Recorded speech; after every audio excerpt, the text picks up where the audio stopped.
이해충돌 논란도 일고 있습니다. 일단 여당의 지적부터 들어보시죠. 국민들은 코인 거래 행위 자체를 가지고 비판하는 것이 아닙니다.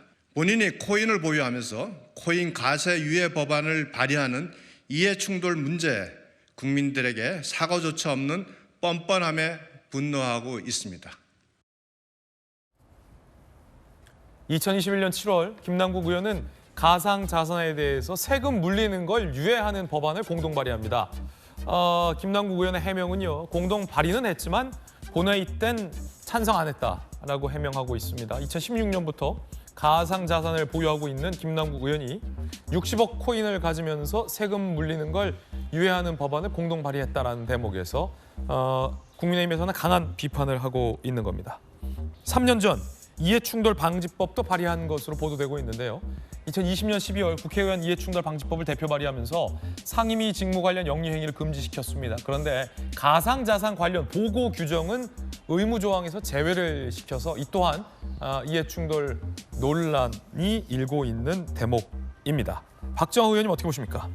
지금 뭐 복잡해 보이지만 두 가지가 다 걸려 있어요. 그러니까 김남국 의원이 법안으로 발의를 하면서 이해충돌 관련한 문제에서는 가상자산을 빼버리는 게 하나 있었고, 재산 신고를 하는 과정에 있어서의 가상자산에 대해서 과세를 1년간 유예하는 두 가지를 발의했다는 거잖아요. 그럼 누가 보더라도 사실은 이건 이해충돌에 대해서 생각해 볼 대목이 있어요. 내가 60억에 대한 코인을 갖고 있으면서 이거를 재산 신고 안 해도 되는 거. 그다음에 지금 현재 재산 신고 법적으로 미비해서 안 해도 되는 게 그건 맞아요. 근데 그거에 대해서 과세하는 건을 또 1년 유예하는 거에 대해서 내가 공동 발의했으면 당연히 저건 무슨 이해관계가 있어서 공동 발의한 것 아니냐라고 의심할 수 있는 건데 그건 아니라고 하고 또 뒤에 가서 본회의 때는 또 찬성표를 안 던졌대요. 저게 해명이 어떻게 되는 거예요? 내가 국회의원으로서 법안을 발의하는 거를 얼마나 신중하게 생각하고 얼마나 고민을 많이 해야 되는 건데 내가 발의를 해놓고 본회의장 가갖고는 또 찬성표 안 던졌다는 거는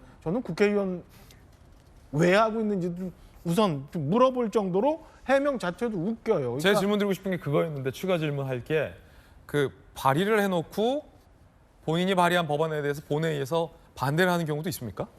아니, 그러니까 저희가 납득이 안 된다는 거잖아요. 국회의원으로서 해야 될 가장 기본적인 책무가 법안을 다루는 건데 그거를 내가 발의를 해놓고 내가 본회의장 가서 찬성표 안 던졌다는 거는 뭐 장난하는 것도 아니고요. 저는 국회의원을 얼마나 본인 스스로 그냥 재미삼아 하는 건지 아니면 뭘 하는 건지 이해가 어려울 정도로 이해충돌과 관련한 법안 발의한 것 자체도 해명해야 되지만 이 건에 대해서도 분명히 해명을 해야 된다고 봐요. 저는 김남국 의원이 국회의원이라는 거를 대한민국에 300명밖에 안 되잖아요. 국민들이 얼마나 그 사람들이 이 일을 열심히 하라고 지금 지켜보고 있는데 그거를 발의는 했는데 찬성은 안 했다. 그러니까 나는 책임 없다? 그러면 국회의원이 왜 하고 있는 건지 국회의원이 본연의 업무가 뭔지에 대해서 정말 이렇게 롤 세팅이 되어 있는 건지에 대해서도 물어볼 정도로 저는 김남국 의원이 여러 가지 해명, 지금까지 많잖아요. 내부 정보를 이용한 거냐 아니면 돈 세탁을 한 거냐 아니면 이게 불법 자금이냐 아니면 해명이 어떻게 된 거냐, 이해 충돌이 문제가 있는 거냐. 지금까지 있었던 온갖 정치인들 관련한, 특히 진보 세력과 관련한 있는 모든 이슈를 다 망라하고 있는 이 건에 대해서 과연 김남국 의원은 어떻게 얘기를 하는지 저는 좀 궁금해요. 보고 싶어요. 오늘 기자회견 한다는데 어떤 내용으로 하는지 좀 보고 싶습니다. 김남국 의원은 이해충돌에 해당하지 않는다라고 강하게 반박하고 있습니다. 위믹스를 현금화한 게 아니라 다른 거래소로 옮겼다. 이해충돌이 아니다라고 반박하고 있습니다. 전재수 의원님, 의정생활 하시면서 본인이 발의하고 본인이 본회의에서 반대했던 적 있습니까? 제 기억은 없습니다. 제 기억은 없고 다만 이게 뭐냐면 이게 코인 투자는 사실 저 같은 사람들도 코인 투자를 해본 적이 없거든요. 이게 뭐 어떤 건지 제가 정무위에 있으면서 공부를 하거나 이게 어떤 시스템인지는 뭐 잘 아는데 직접 거래는 해본 적이 없는데 이게 코인 같은 경우는 2030 세대들의 말하자면 집중적인 투자 대상이었거든요. 그래가지고 이 코인에 대해서 소득이 난 사람들에게 대해서 세금을 물리겠다 했더니 그때 2030 세대들이 난리가 난 거예요.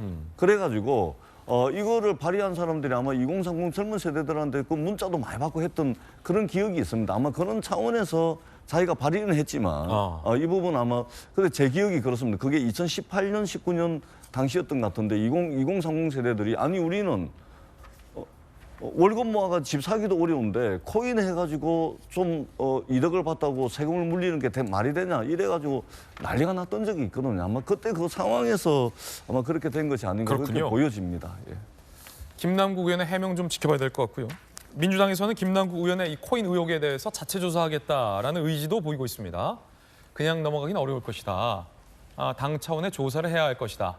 오늘 당 최고위에서 논의가 이루어질 전망이다라는 보도도 일각에선 제기되고 있습니다. 민주당 지도부가 어떤 방침을 밝힐지 김남국 의원이 진전된 해명을 내놓을지도 차분히 지켜봐야 할 것 같습니다.